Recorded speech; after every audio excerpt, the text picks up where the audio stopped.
Hello everyone, welcome to the classroom. Thank you for joining us as always. Today we will be talking about the coolest type of music, rap, about anime.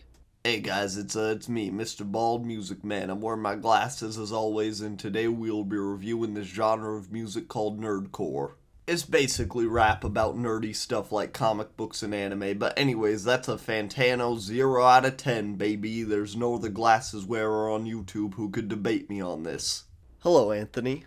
Fuck. Now, Anthony, I will give this to you. There is a lot of bad nerdcore out there, made by people who are anime fans first, and musicians, well, not at all.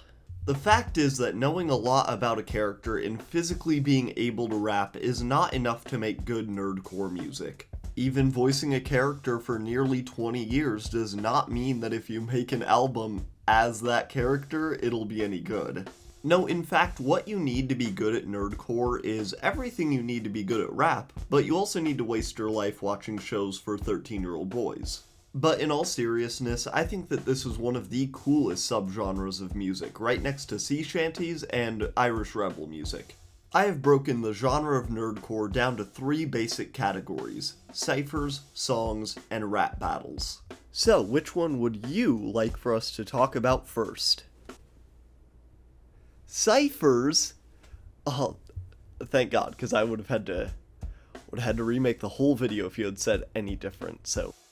A cipher, according to the Oxford Dictionary, is a secret or disguised way of writing, a code. And a cipher in nerdcore is not dissimilar to that. You're basically encoding the fact that you're a huge dork in between bars. But essentially, a nerdcore cipher is multiple different artists performing one after another representing characters or series.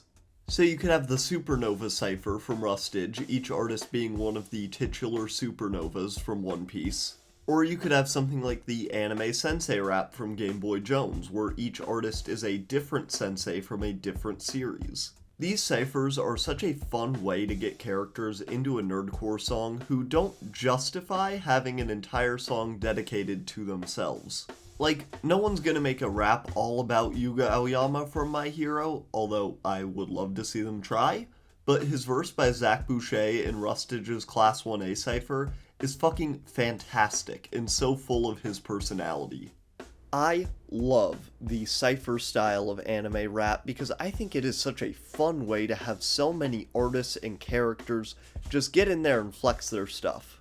However, a big downside of ciphers is that your attention can be lost if even a few of the verses in a row don't really land correctly. While in a standard song you have a chorus to support the verses, giving that amount of consistency to your audience, if even a couple verses in a cipher don't hit like they're supposed to, it's going to be really tough to get through.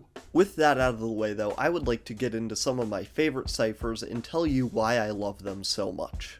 First off, with the Class 1A cipher by Rustage, this is what got me into anime. I'm not even joking. The fact that Rustage made this cipher and made it so damn good is why I am talking to you about this right now. I think it does an excellent job at giving you a great idea of each member of Class 1A's personalities, and while their voices don't exactly match each character, they all do a great evocation of that character's spirit and personality. Most of my favorite ciphers share a few similarities, the first being that they're very fast-paced. The second being that they have what Screwface Jean, a musician who I know from his nerdcore reaction videos on YouTube, refers to as beat your ass energy. I think Rustage is really good at putting enough of that beat your ass energy in his ciphers, especially since so many he does as villainous or at least less than heroic people. His Yonko and Seven Warlords ciphers are great examples of the aggressive energy he can pull out of these artists to make them do a proper evocation of these bloodthirsty pirates. And the final thing that really makes the best nerdcore ciphers rise above the others is obviously important to rap in general, and that is clever wordplay. Now please allow me to share with you one of my favorite bars in any nerdcore cipher from Shonen Jump Rap Cypher 2, where Connor Quest plays Tobio Kageyama from Haikyuu. And I quote, "Orange-black combo, shorty flies when I let him jump, Kageyama shitting on the mic, that's a set or dump." The orange-black referring to Karasuno's uniforms, Shorty flies when I let him jump obviously refers to Hinata, but my favorite part, Kageyama shitting on the mic, that's a setter dump. Not only am I impressed by how smoothly Kageyama flows into that line, but combining the phrase shitting on the mic with the setter dump play, one of the best scenes in early Haikyuu being when Kageyama returns Oikawa's setter dump with his own, is amazing. Now, I would love nothing more than to just talk endlessly about these ciphers, but unfortunately, I have a meeting later I have to get to, so I can't be stuck in your YouTube app. Also, make sure you watch till the end, like, subscribe, and comment, or else I will starve to death in here. Now I'm going to talk about Nerdcore Songs. I'm going to go out on a limb and say that I don't need to explain this one too much, but there are certain differences when it comes to Nerdcore Songs. At the end of the day, these are still performances. The lyrics, tone, beat, and vocal performance all need to remind you of the tone and attitude of the subject of the song. One of my favorite examples of harmony between the tone of the song and the tone of the character is Hip Hip Froppy by Game Boy Jones. The song starts with the beat for the song playing alongside some nature sounds, which really sets the tone for it. This is a great start to the song, and this fun, energetic, confident tone carries through the rest of the song wonderfully, in a way that really reminds me of Tsuyu Asui. However, one song that I feel like really misses the tone for the character is Circus by Rustage, a song about Buggy the Clown. I feel like a song about Buggy should be more raucous and feel celebratory of the pirate lifestyle, but this song feels like too much of a drag for Buggy. These songs, for me, are a lot more hit or miss. While in a cipher, I think that each artist really brings 110% because you only have that little window to make your mark. I think in these songs, that same amount of pressure isn't exactly there. I'm not saying that these artists are being lazy making these. These require an incredible amount of talent that I simply don't have. But there is something lost when you don't have that pressure, I think. I think that my favorite Nerdcore song might just be Bounce Back, a Luffy song also by Rustage. This song is fun in a way that fits Luffy, and it really emphasizes one of my favorite traits of his, that when Luffy gets knocked down, he always gets back up with a smile. Plus, this song uses a lot of Latin American instrumentals, and the chorus is even in Portuguese. Both of these being references to Oda saying that if Luffy were from our world, he would be Brazilian. When I was younger, I really thought that getting into impromptu rap battles would be a lot more of an issue in my daily life. Epic rap battles of history. I fully believe that besides anime existing and being broadcast in the West, epic rap battles of history is the most important historical point for nerdcore. ERB showed people that you could do gag music on YouTube and have it blow up like crazy, and it also helped introduce the idea of battle rapping into the mainstream. In my experience, rap battles are the broadest category in nerdcore, and I think it's because while obviously making a good rap battle is difficult, making a suitable one I think is a lot easier than making a suitable song.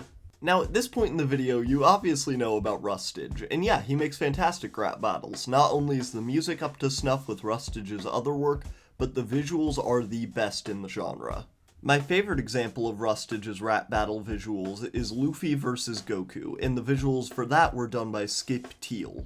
The rap goes from manga panels to colored manga panels to the anime seamlessly, and it adds a whole new dimension of entertainment. Like, the lyrics are speech bubbles. I'm sorry, but that is so fucking cool. But I would feel ashamed if I went through this whole video and I only talked about the most popular creators in the nerdcore scene. Avav is a creator on YouTube who has made several nerdcore rap battles, my favorite one being Tenya Ida vs. Monica, and the biggest reason is that the delivery from C-Squint as Tenya is amazing. Settle down, class, I'm about to deal the hurt. It'll be over in 10 seconds when that Respiro burst. You wanna take me on, you're not the first, so get in line. Although I guess it doesn't matter, since victory is mine. You're making a mistake, looking with that cocky stare. You should know this is no game if you're really self-aware. To reach the finish line, we know that discipline's a must. So put on your running shoes, I'm gonna leave you in the dust. He delivers these lines incredibly, in a way that makes me really feel like I'm listening to Tenya Ida just roast the fuck out of someone. Also, Avav has written some of the funniest burns I've ever heard in nerdcore rap battles, like from Ochako Uraraka vs. Sayuri. And I quote, "Your quirk's supposed to make you weightless, right? So lose a few pounds. I know you vomit on the daily, but you're looking pretty round. Jesus. Freshie Canal also has some really great anime rap battles. I personally love their new Bakugo vs. Inosuke one. I think it's fantastic. I've wanted to talk about nerdcore for a long time, and so I'm really glad that I decided to make this video. I'll be putting links for all of the artists that I talked about today down in the description. Please go check them out, and if you tell them Shane sent you, well, don't say Shane, say The Writing Runner in the comments. Say very explicitly that The Writing Runner, the YouTube channel, is why you're there, because that would be really cool. I think that would really help me grow. So if you did that, you personally, I love you. Thank you. And that is the video today. Have a good one.